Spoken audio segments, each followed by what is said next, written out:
Need a provider for diabetic supplies? You may qualify to receive your diabetic testing supplies now with little or no out-of-pocket cost, regardless of your age. All you need is Medicare or private insurance to be potentially eligible. Call the Diabetes Solution Center right now for details. Just takes a couple of minutes. Our friendly, knowledgeable agents will give you free, no-obligation information, handle all the insurance paperwork, and make sure your supplies are delivered directly to your door for free. Call U.S. Medical Supply 24 hours a day. 800-597-9323. 800-597-9323. 800-597-9323. Call right now. 800-597-9323.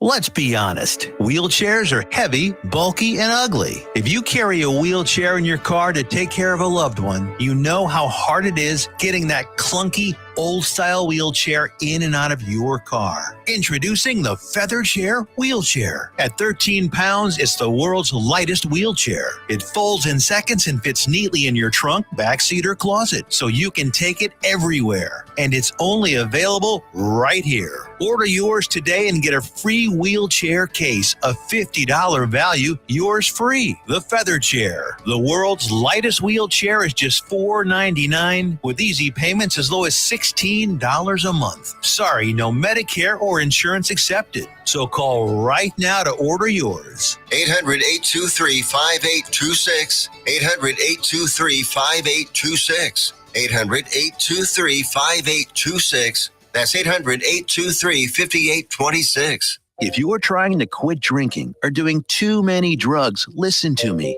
You don't know me and we'll never meet. I had a problem like you once. I drank and used to party a little too much till it got out of control and almost ruined my life. I realized I needed help to fix my problem before it totally destroyed me. If you've tried to fix your drinking and drug problem and you know you can't do it alone, you need to call the National Treatment Advisors. They'll immerse you into a 30-day program to replace your old habits with new habits and totally change your life. And if you have PPO private health insurance, the entire program may be covered. Fix your problem right now before it gets any worse. Get clean. Call now and learn more. 877-247-1581. 877-247-1581. 877-247-1581. Attention all business owners and creative minds. Do you need a unique and personalized touch for your products? Look no further than Romika Laser Engraving and Custom Designs. I'm Ron Phillips, co-owner of Romika Designs. We offer custom laser engraving services for a variety of products, including promotional items and corporate or personal gifts. With state-of-the-art equipment and a team of skilled designers, we can engrave intricate designs on virtually any material. Whether it's a special message, a company logo, or a custom design, Romika Laser Engraving will help you make your mark. And the best part, our prices are affordable and our turnaround time is quick. I couldn't be happier with the work Romika Laser Engraving did for me. The engraving on my product was precise and exactly what I wanted. So don't wait any longer to add a personal touch to your products. Call Romika Laser Engraving and Custom Designs today at 817-400-4040 or visit our website at romikadesigns.com. We look forward to helping you make your mark.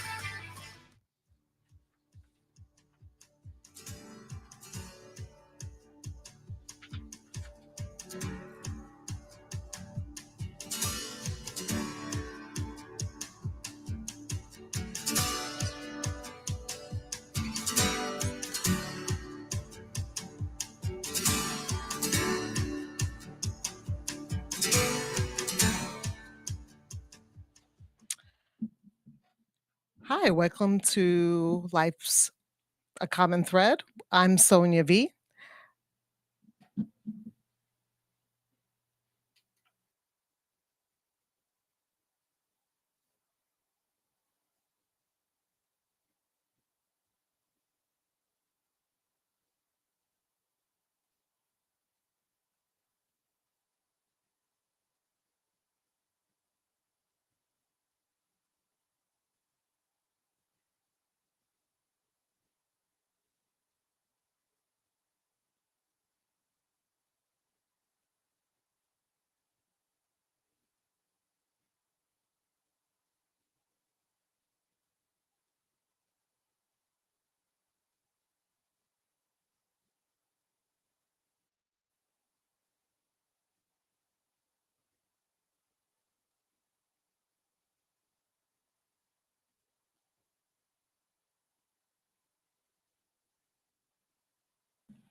Hello. Sorry for that. We had some technical difficulties, but here we are.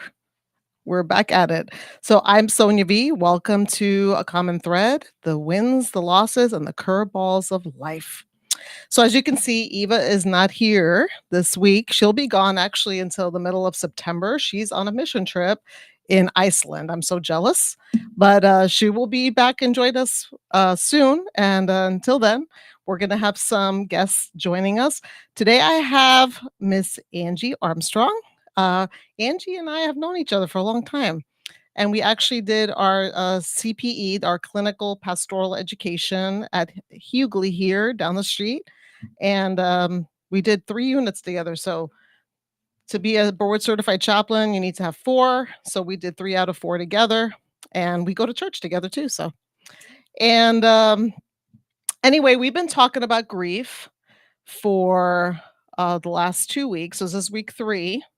And we want to touch a little bit more about grief. And I have Angee here. So she is a chaplain as well. So she has some input on grief because that's what we do a lot as chaplains. We deal with grief in different manners. So today we're going to kind of touch base back and forth on different things. And then on the second half, like we usually do, we are going to talk about the biblical perspectives, and whatever we discussed in part 1, we'll talk about the biblical perspectives in part 2. So Angee, introduce yourself. Tell us a little bit about yourself. Well, good evening. I am Angee Armstrong, as she said. I am a hospital and hospice chaplain, and I have lived in North Texas for, I believe it's about 33 years now, originally from the Northwest. Yes. So we're both transplants. Yes. I'm from the other side. I'm from the East Coast. She's from the West Coast. So Angee, tell us a little bit about why you decided to be a chaplain, because you kind of went through your own grief process, and so share that a little bit with us. Give me just the cliff notes of this. Back in 2018, I had a pretty good job, more on a corporate level, working with a company where I taught teachers a school management software program. And I had been doing this, I was in this arena for about 12 years. And we had done corporate acquisition. And at the end of 2018, there were some of us who were told that our jobs were being eliminated, not due to performance or anything, just the corporate now is going another direction. And totally blindsided. Wow. I had no idea this was happening. And so it was about 6 months of just feeling lost. And I had been applying at different places, doing different things, and nothing was materializing in the corporate sector that I was confident I could work in. And an older lady that I know sent me a message on Facebook. She said, "You need to go to this hospice company because they have a position open and you need to apply for it."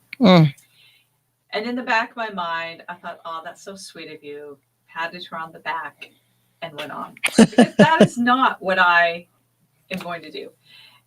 3 weeks later, she said, "You have not gone to the hospice office and applied for this job." She said, "You need to go do that." So to appease her, I went and I applied for the job. And through the whole conversation and the next 3 days unfolded, it was clear that is where God wanted me to be. And so I accepted their job. And then about 6 months into being the volunteer coordinator, I was asked to become a part-time chaplain. And I accepted that. So I was doing 2 different things. And then as time went on, I became the full-time chaplain. And I said, okay, if I'm going to be doing this, I need more formal education. Because I had gone through faith-based high school, faith-based college, and I had a lot of religion background. But I was not trained in chaplaincy. So that's when I went into clinical pastoral education at Hughley and went through that 2-year program. And, I'm still working as a hospice, and then I also do hospital chaplaincy as well. Nice. See, even chaplains go through grief. We all have a story to tell. And one thing I didn't realize until I was in CPE, that those 6 months before I got into hospice, that I was actually grieving. I was grieving the loss of my role. Right. I was grieving the loss of who I was, the relationships. So there was a lot of that grief, and the intrapsychic grief of what I thought my life was going to be that now was cut out from under me. And so processing then on a different level my own grief as I'm in CPE was really kind of transformative in how I now look at different things in life as they come along. Yeah. I mean, that was like, people in their careers, they identify, that's their identity. Yes. And so when that's taken out of you, taken from the bottom of your, like the rug pulled out of your feet, it's like, who am I? I'm trying to figure out now what to do. And that's kind of like with being a mom, moms, we kind of dive into being mothers. And then if that's taken away from us one way or shape or another, then we're like, who am I? And that was one of the things we talked about. Remember, who am I? In one of the areas, one of the semesters.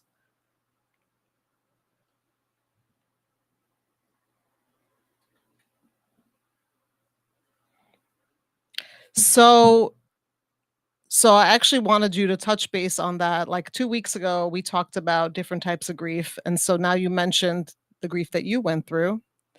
And so maybe we can touch base a little bit on that. And then we'll go into ways to minister during grief, because that's what, as chaplains, that's what we do. But you don't have to be a chaplain to minister to people.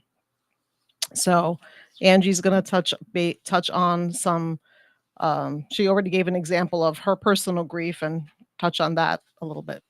So some of the griefs that people experience in life are ones a lot of times that we do not pay, that we're not intentional about understanding. And there's a book that we studied in clinical pastoral education called All Our Losses, All Our Griefs. And the authors examine 5 different areas of loss that we as humans go through. And loss is a human experience at different levels. And one of our mentors said recently to me that every person is experiencing grief of some kind all the time, consciously or unconsciously. And as I reflected on that, it's like, wow, that is so true. Little things. One of the losses is material loss. So you think of material loss as being objects, the tangible things that we can touch, that we can see, that we can feel. So this is going to be a loss of a physical object or something similar to that. This is also the first loss that a child will experience in their life when they lose their binky or a stuffed animal or something. They start to cry. And as adults, we're like, we just get another one. There's nothing like our first binky. But as adults, we may look at this as a house fire. We lose all of our possessions. That can ignite a grief in us that maybe we're not understanding at that time. If you're in a car accident, you wreck your car. Maybe that was your favorite car. Maybe you lose a coat that was your dad's that had been handed down to you. Those are things that we can grieve over. So those are examples of material loss. Relationship loss is the most common. People think of grief is that someone died and I'm going to grieve that. There's often not a recollection that if you go through a divorce, whether you want to or not, and I know you kind of touched on that a couple weeks ago, going through divorce, breaking up with boyfriend, girlfriend, if you move and you have a change in friendships, those are relationship losses that we can face. Your intrapsychic loss, which is an experience of losing an emotionally important image of ourselves. those are those hopes and those dreams that we maybe never verbalize to anyone, but they are in us. And when our circumstances change, for example, my job that I had these lofty dreams in this job. That's an interpsychic dream because I never voiced those to anyone. We paint these pictures and that's what we're expecting to happen. And then when it doesn't, we can internally grieve those losses. A functional loss. This is one that we see a lot in older people when they start losing their functionality, and in the hospital we see this, and in hospice, where we are losing our cognitive abilities. We're losing our muscular and our neurological functions. Even those who have gone through an amputation or are now, maybe you break a leg and you have to be on crutches. I mean, there's a loss involved in that temporarily. Those who've been diagnosed with a disease, they now can't function the way that they used to. And that one can be difficult because you're having to find a new sense of who am I now, and a new way of living. Role loss. This is loss of a specific role in a social identity or in your accustomed place in a social network. I find this a lot with people who have retired. They are so accustomed to getting up, going to work, being a part of this entity, or maybe they serve on a board here or a board there, and suddenly I've retired and I don't have that place in my social network that I used to. And so they think that I'm just tired, when actually their body is grieving and mentally they're grieving what they used to be. This even can happen when a single person gets married, because now you've got another person to think about. You can't just get up and go have fun on your own and come back when you want to. You're now married to someone that you should love. Hopefully. So someone, the person you're married to, but you're now in this different dynamic that we now coexist together. The two become one, and I'm no longer just the one to go do what I want to do. So there's a lot of things that people of different ages and situations, but everyone goes through these losses to some degree, whether we're conscious about them or we're unconscious about them. Well, yeah, you mentioned the role loss. My dad, so he's been retired for 10 years now, but he's grieving, and I get it because when I came here to Texas, this was like a different beast for me. I came from New York City where there's hustle and bustle, and then I heard creak, creak, creak, creak, creak, crickets. And when I would hear an ambulance in the background here, I would be like, oh, is that an ambulance? Oh my gosh, music to my ears. But you have to imagine, I was a lot younger when I came here. I was in my 30s and I had my kids to keep me busy. But my dad's 80 and he's lived in New York 62 years of his life. And so to move, imagine he was more in New York than he was in Italy. And he was 17 when he came to the US. Anyway, so he's grieving and I can tell he's a little bit better now, but I think it's just been a big adjustment for him. So okay, well, we're going to touch on there's 10 things, but don't fear, it's not going to take long for each one of them, but we're going to kind of speed through them a little bit, but we want to touch base on them a little bit. So the first one I have here is grief is not linear. We always hear Angie about, the stages of grief. And wouldn't it be nice if everything just flowed that nicely? Like step 1, step 2, step 3, there's 5 stages. Now I'm done with it. And then you kind of have a beginning and an end, right? But grief is not like that. So one thing that I often equate that with is grief is like it's a spiral. It's a roller coaster. It has progression and then it also can have setbacks. Mm-hmm. You may think, hey, I'm doing great today. Then Poof. something triggers a memory. It could be a smell. Right. It could be A song. anything. And all Yeah. of a sudden, you're just on that spiral again. Yeah. Yeah. Those waves of grief, man, they come out of nowhere. I know for me, it would always happen. Like it always happens when I'm in the car. I don't know why. It just does. But okay, so how can you be present with people? Ways to minister during grief. Like I said, you don't have to be a chaplain to do this. Angie, I think you've experienced this, I'm gonna say I'm guilty of doing this because I did it before, trying to fix people when they're grieving or when they're going through something, or giving them advice about what they should do. Oh, don't feel that way. You shouldn't feel sad. You shouldn't do this. And so the role of presence. So here I have a little note says sometimes the most important thing, well, it says as chaplain, but as a person can offer is simply being there, showing up, listening, and holding space for whatever emotion arises. Words aren't always necessary. Presence itself is powerful. I have found that to be so true.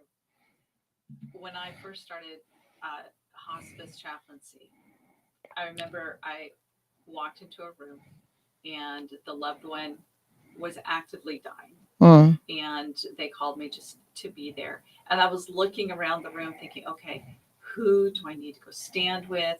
Who do I need to talk to? And I realized I'm just gonna stand over here in the corner, out of the way, let the family be together organically as they need to be. And they were together. Their loved one died, but they surrounded by those that they loved. mm, And when she had died, we were waiting for the nurse to come, and they asked me, they said, can you come pray with us? So I stepped into their circle. And whenever you're invited into that sacred space, mm, there's just a feeling of presence there. mm, And I prayed with them, and then I stepped back. And it wasn't until a couple days later, when I was circling back with the family, that they said it was so comforting mm, just having you present. mm. And many times our silence can be more impactful than any one word we can say. Ain't that the truth? Yeah, I agree.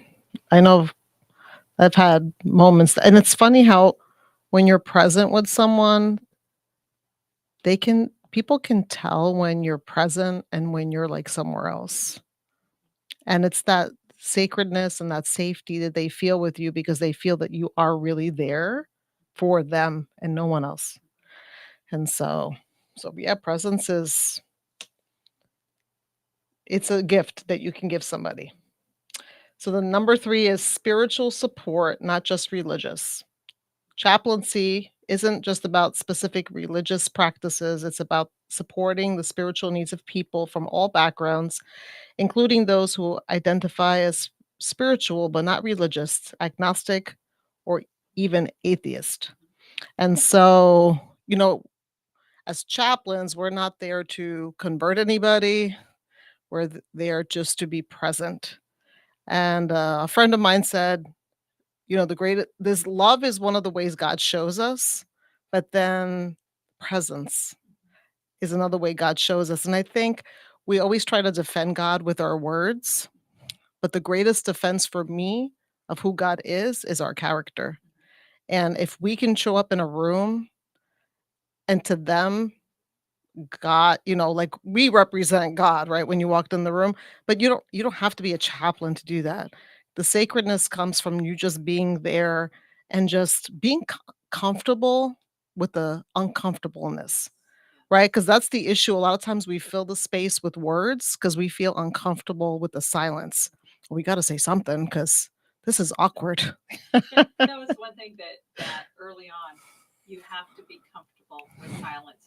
There are some individuals who don't have that capacity within them to be that empathetic, nurturing person. Mm, Because as we mentioned a little bit ago, they want to fix things.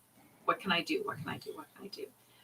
But just being there, and many times as chaplains, it is an emotional support. I had a husband I was speaking with today, and he said, I asked him, I said, how has this diagnosis with your wife affected your faith? And he said, I'm not a religious person. He said, I'm spiritual. I believe that there is a higher being in the universe. He said, but I'm not religious. And when I encounter people like that, and there are so many that I have, it is more of an emotional support that we're there for. Right. Or just being the person that comes into their home or comes into their hospital room, who's not going to poke and prod and give them medicine, give them a needle, whatever it is. And I've also been known as being the sports chaplain, because in my household, my husband is a huge NASCAR, golf, football. We love sports, and I'm kind of up on a lot of the players, and I'll sit and watch games. I'll sit and talk NASCAR race, whatever it is. You're just showing you care by being there and being relatable to that person in that setting. Right. Being relatable. Yeah. Next one is permission to feel. Grief comes with a whole spectrum of emotions: anger, guilt, relief, confusion, numbness. Chaplains help people see that all these feelings are valid and don't need to be fixed or rushed. Now, under these main feelings, there's a bunch of like sub feelings that go under them, but we're just going to talk about that. So, some of these feelings are hard, like anger. That's a hard feeling to deal with. And I remember when I was we were doing our chaplaincy, and there was a lady who lost her daughter, and I was there rubbing her back. We were in the in the ER, and when they told her they couldn't do anything else, she pushed me. Not hard, but pushed me enough, and a couple of the nurses were like, "Are you okay?" "I'm okay. She's our concern right now. I'm good." And so, those are the kind of emotions that, that are real raw emotions. And, I've been in rooms where people were like went into trash cans, and they were like, like yelling and upset because of the nurse, and they did this or they did that. And I'm like, and just screaming and yelling. And where do you put yourself at that moment when that happens? Do we tell them not to feel that way? I mean, if their child just killed themselves, or their loved one just died from cardiac arrest, whatever it is, why are we afraid of those emotions? Why do you think that, Angee? It's our humanity. When things are placed upon us unexpectedly, we haven't been able to prepare for that moment. There's individuals who are scared to die. They're fearful of dying because, as one man put it, I've never experienced this before, so I don't know what to expect. Right. I think there's a reason why God only allows us to die once. Yeah, right. Yeah. But with those emotions, I mean, you have the anger, because it's like, and anger with the person who is dying, because why are they leaving me? But also, why is God allowing this to happen? And so these emotions we have inside of we are the ones hurting because of the loss of the person that we are no longer associated with, whatever the loss may be. But we have to get it out.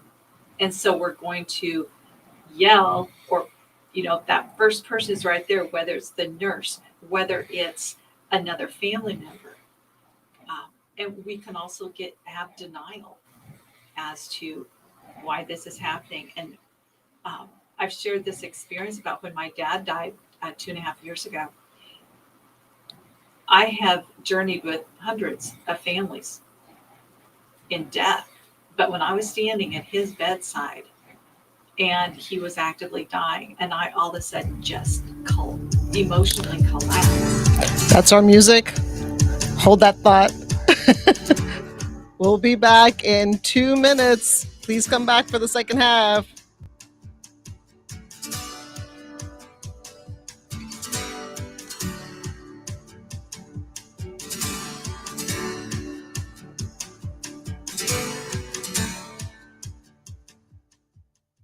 Hey travelers, do you want to save money on your next flight? Then pick up the phone and call. That's right, call, because the best prices are not online. They're with SmartFares. See, SmartFares has special deals with the airlines. When they have unsold seats, they use SmartFares to fill them. So you get airline tickets at ridiculously low prices. Our prices are too low to publish online. With the extra money you'll save, you can book another trip or treat yourself to dinner or shopping. So stop searching all of those travel sites to find the lowest price on your next flight. Let one of our SmartFares expert travel agents find ridiculously low prices for you. Call SmartFares today and get the best price on your next flight. Guaranteed.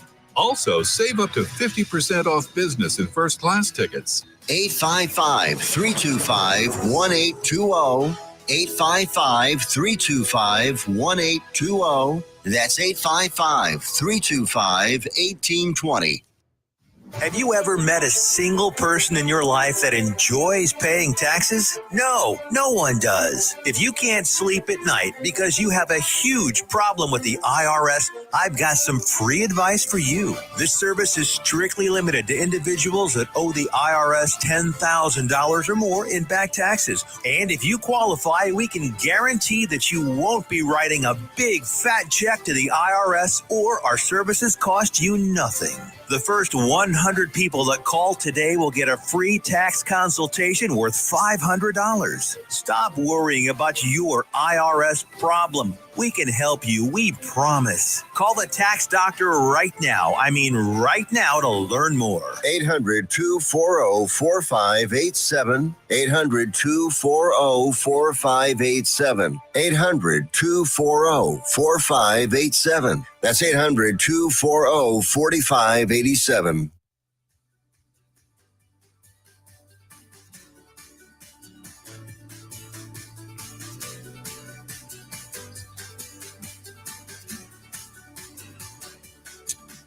Welcome, welcome, welcome. We are back and we're going to read our commercials. NTX Radio proudly serves all of North Texas and can be heard all over the world on TuneIn Radio Network and on the NTX Radio app, available on Android and Apple CarPlay, or just ask Alexa to play NTX Radio. Check out our lineup and more at ntxradio.com. We thank our valued sponsors in helping us amplify the voices of North Texas communities and businesses. So, protect your family with a will or trust. Connect with Todd Hurd and Associates, attorneys at law, for all your civil law needs at texasattorneylaw.com. Processing credit cards? Join the Swipe Nation today and save on processing fees at swipenationusa.com. Locally owned and operated, and will beat any rates. Got sleeves? Dress your arms and more at thetiffy.com for women's accessories and more, made in the USA. And it's time to take your business to the next level. Hosting a radio show and podcast is a powerful way to connect with a wider audience, build brand awareness, and drive sales. Let's discuss your business goals and how a custom show can help you achieve them. Email Tiffany at t.hurd@ntxradio.com to get amplified. All right. Sorry, Angee. We're going to let you finish your story. All right, no worries. So I was talking about denial when we're in the middle of loss. And as my father was in the ICU, we had pulled life support, and he was actively dying. And as I said, I have journeyed with hundreds of families through their time of loss. But all of a sudden, it just hit me. And I vividly remember just falling apart and saying, why me? This can't be happening to me. This happens to everybody else except me. And here it is happening to me. And, you know, it was the denial. And even 3 months ago, my sister unexpectedly died. and that denial, and I still, something happens and I want to call my sister. It's like, Mm. I can't call her. Yes, I'm sad, but it's that, and the bargaining with God. Mm. If I would have done this, or if she would have done that, or if dad would have been diagnosed sooner, we do the what ifs, Right. Expressing expressing those emotions and those feelings. Yeah. Grief is a messy thing. Yes, it is. I know that you mentioned before we came back on, you wanted to touch on, because we were just talking about different feelings and regarding to men and women and how we can grieve differently. In my experience, there has been, as I've talked with men, and even growing up, I would hear this: "Don't cry; I'll give you something to cry about." Mhm. But also, as I have talked to men, and I had the opportunity a couple of years ago in a behavioral health setting, and that particular day there was about 8 to 10 men between ages of 18 and 60, and we got to talking about our losses and our grief. And I asked them, I said, how many of you show your emotion? And maybe one or two was like, a little bit. And I said, why?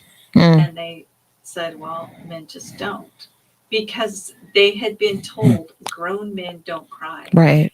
Crying is for the weak. Mm. If you cry, you're not strong. And it's such an unrealistic situation that men are put into. And as we were talking, and the 18-year-old and one of the older men had both lost their dads. They were Mhm. able to connect. They started telling their stories. Mhm. They started connecting. And I don't think there was a dry eye in our group when we were done. They were Mhm. crying.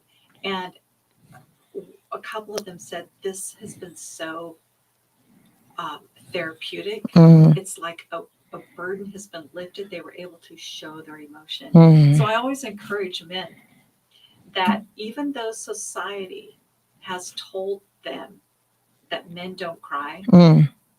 it's okay to cry.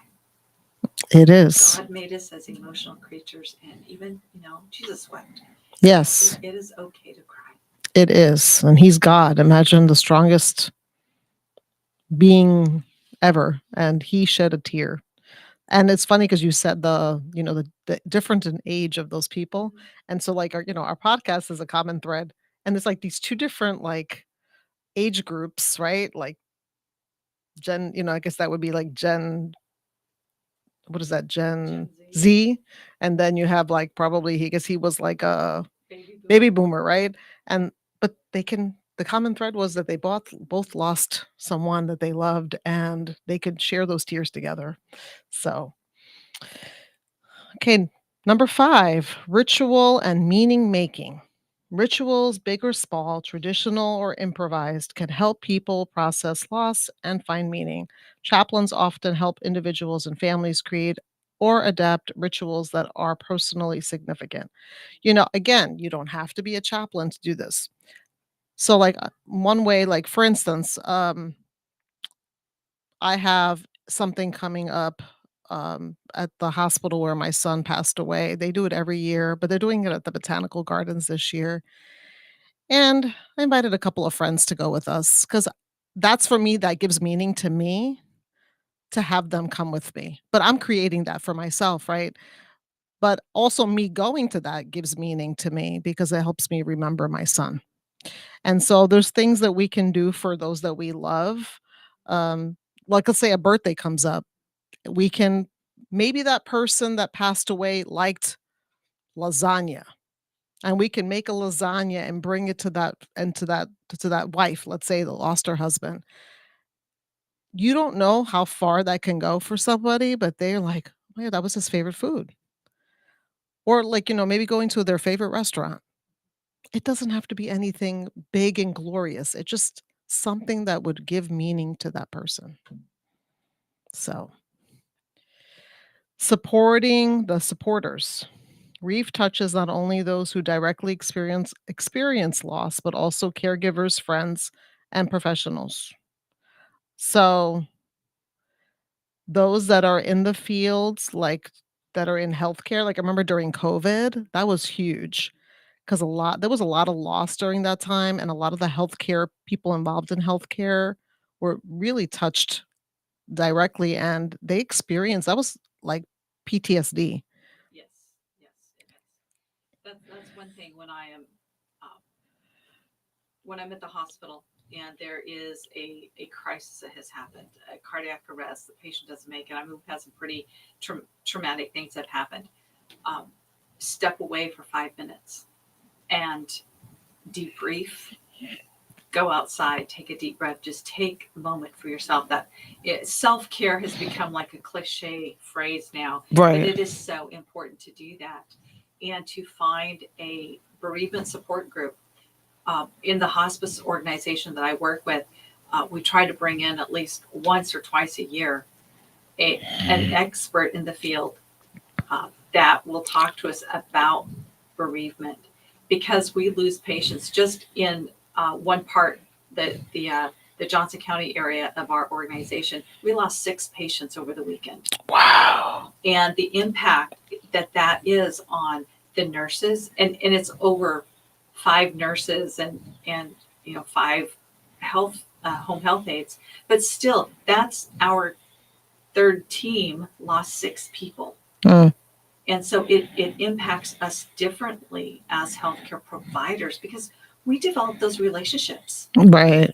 We become a part of their life to a degree, but giving ourselves permission to step back, take a few minutes. If we only have a few minutes, take it, but then do something self-care.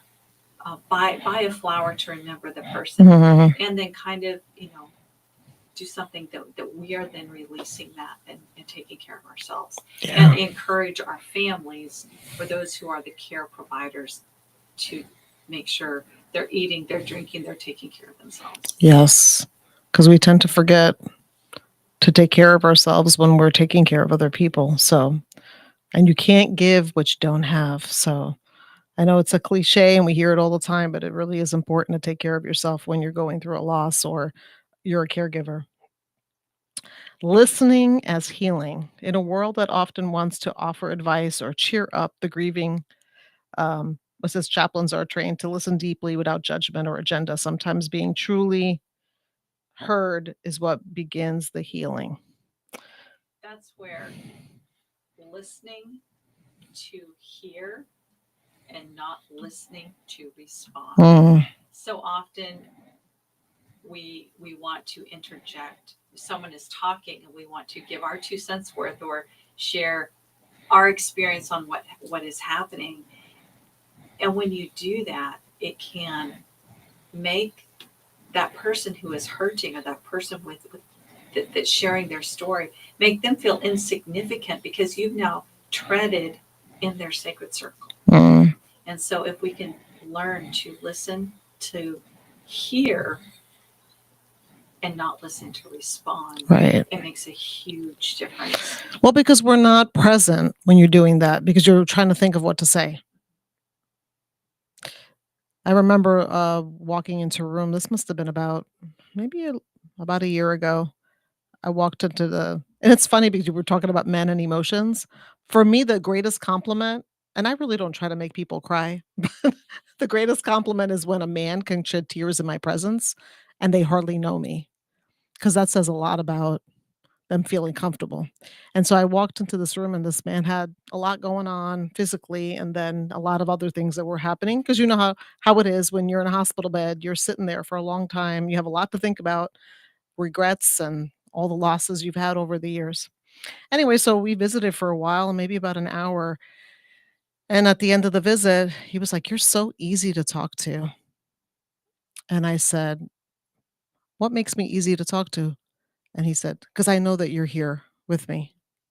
And that meant a lot because that was his perspective. He doesn't know me. And so him just being able to like vent and let whatever feelings and just being heard. Because who knows? Sometimes a lot of people haven't said those things to anybody. You're the first person that they tell it to. So Finding hope, not forcing it.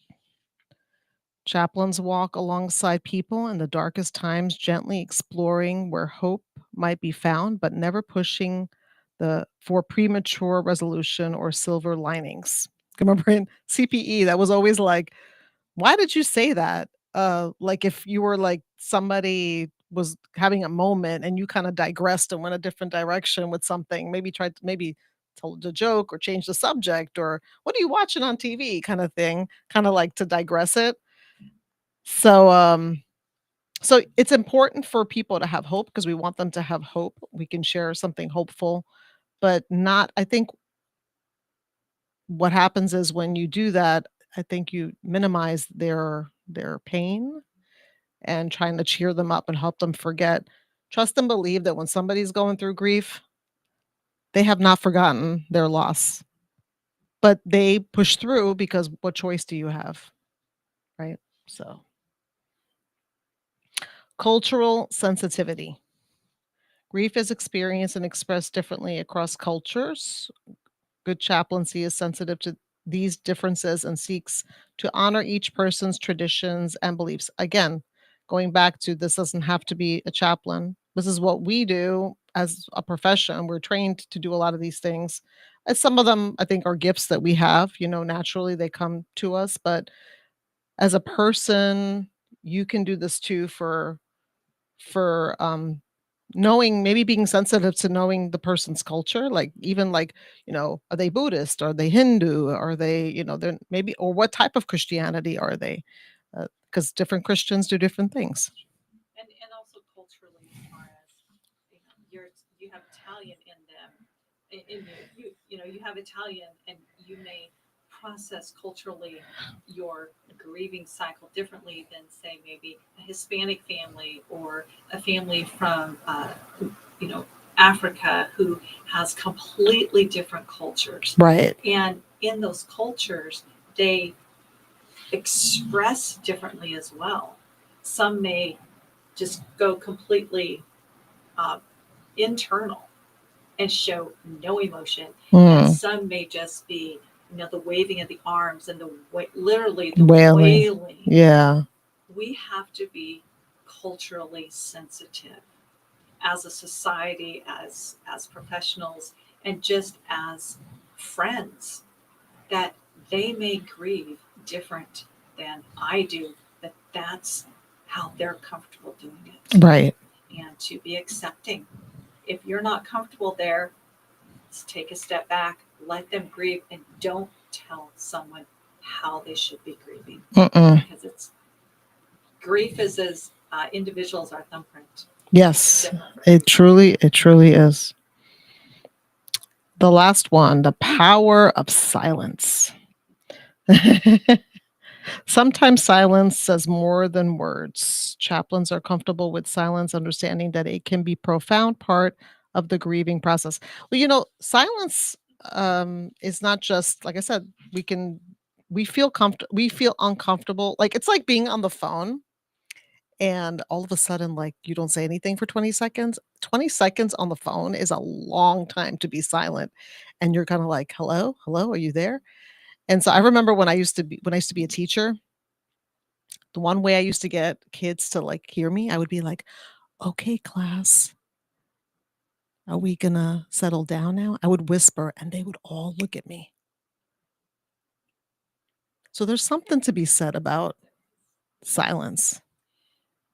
I remember we had a colleague, and I think it was our last unit of CPE, and a great guy. He's a pastor in the area, and he was just taking one semester CPE, and he's a outgoing, talkative person, and silence for him was the most horrible environment to be in. We're not proselytizing, evangelizing, we're just being silent to sit with someone. And he and I were having a conversation one day, and he said, it's difficult when you are an extroverted, outgoing person, always wanting to be in the chat or and in the motion, to just be, just sit. Yes. And, and often empathy and being comfortable with silence is not something you can teach Mm. or to learn. You have to just be, you have to internalize that, to know that, if I'm not comfortable with silence, I need to maybe find a different way to minister Right. with people. I know for me, what I would do if I wanted to say something, I would like in my mouth, I would like bite my tongue and just keep it there like for like 20 seconds. Don't say it, Sonia. So, but yeah, silence is powerful. Well, we only have about 8 minutes left. So we're going to take about 5 minutes or so to kind of give some biblical examples about grief. Again, this podcast is a common thread. So, even people in the Bible have gone through, there's a lot of grief in the Bible. We're not going to be able to touch on all of these, obviously, but we can maybe just touch on the examples more so than so the first one is grief is a universal human experience. Like an example of that in the Bible is David mourning the death of his son Absalom in 2 Samuel 18:33. David's cry, "Oh, my son Absalom, my son Absalom, would I have died instead of you," is raw and deeply human. That was a real raw emotion. And David lost more than one child, and he was the king. So, can you think of a biblical example of grief? I can think of a couple of them. One that was kind of brought to my attention a couple of weeks ago in a sermon I heard, talking about Noah and the flood. Mm. God was grieving humanity. Mm. So in Genesis 6 and 7, 5, 6, 7, where we have the story of Noah, God was grieving the direction that humanity had gone. And so he chose to cover the earth with water and to give us a new start. And that was his way of expressing his grief, was to have the flood come. And reclaiming our identity through grief. If you look at the story of Ruth,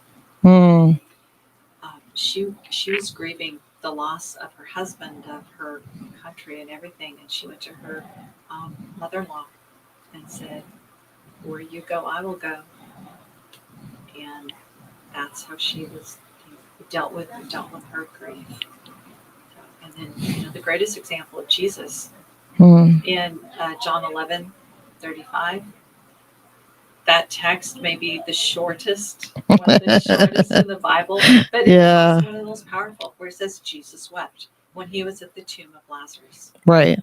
That shows that even the divine had human emotions. Right. So just understanding that Jesus understands our tears. Tears are our language. God understands. Yes. Jesus himself cried. Yeah.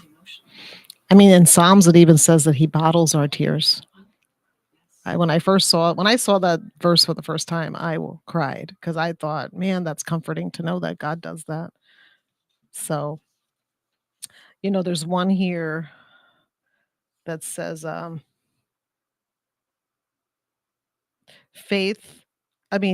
grief is not a sign of weakness or lack of faith.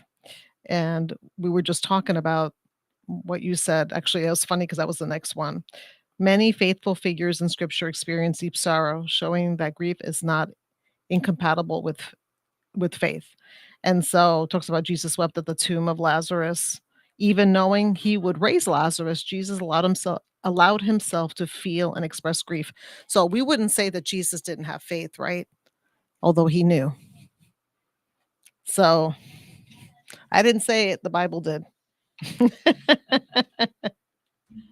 So the ministry of presence, sometimes the most powerful thing that a person can offer is simply being present, listening, sitting in silence, or offering a gentle word. Oh, this is a great example. Job's friends, they did great for the first few days, and then they opened their mouths, and then they messed it all up. So Look at Job, the story of Job, and you will see they sat with him in silence for 7 days in Job 2:13. It's only when they start to speak and offer explanations that things go downhill. So I know that we want to, I know that it comes from a good place. We all want to help people, right? But a lot of the times when we say things, that there are things that we've heard growing up, they're in a better place, or you can still get married, or whatever the saying is. But sometimes just being there, the most important thing for me is like when people would just be there and hold my hand or hug me. That was just the most like meaningful moment for me. So, and sometimes just ask the person, what can I do? What gives meaning? What can, you know, I want to help. And I don't know what to say or do. Sometimes just being vulnerable. I don't know how to help. Here I am. Just be available. And sometimes, words are not necessary. And understanding everyone grieves differently. Right. And there is no timeline for grief. Some people can push through, and they may look like things are great on the outside, Right. but on the inside, they're not. Right. That everyone is individual in their grief. Yes. Grief can lead to deeper faith or change. Grief often transforms us, sometimes deepening our faith or changing our understanding of God. I know that it made me more compassionate, less judgmental. And so, but like I said, it affects people differently, like you said. So sometimes people will stop going to church or whatever the case may be. They don't want to be around people. And then we worry about them, but that's just the grief. I tell people all the time, text them, even if they don't respond. Don't worry about the response. Just, hey, I'm thinking about you. Love you. I'm praying for you. Whatever you want to say to them. One sentence. And if you don't ever hear from them, they're reading it. Trust me. It goes a long way. Lament is a form of prayer. So crying, tears. The Bible, I don't remember the verse exactly, but I know that it's in the New Testament that says that we say things, or it's like words that cannot be comprehended, but for God, like for him, that's a prayer. Because God knows why the tears are there and the crying. So, well, we're coming down to like a minute, so I'm going to just share the last one. The promise of hope. Even in grief, scripture points to the hope God offers of comfort now and a reunion and restoration in the future. Biblical examples, Revelation 21:4, and I love this is one of my favorite verses. He will wipe away every tear from their eyes. There will be no more death or mourning or crying or pain, because all the former things will be gone and everything will be made new. So that's the hope we have.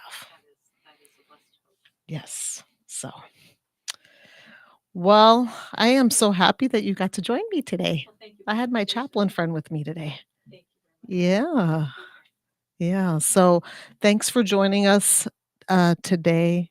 And the one thing we want to leave you with is everybody's going through something. And in the end, there's hope. And you're not alone. We're here for you. Reach out. And well, there's our music. So thank you for joining us again. And like we always end our podcast, keep looking up. Don't give up. Hold on to Jesus. We'll see you next week.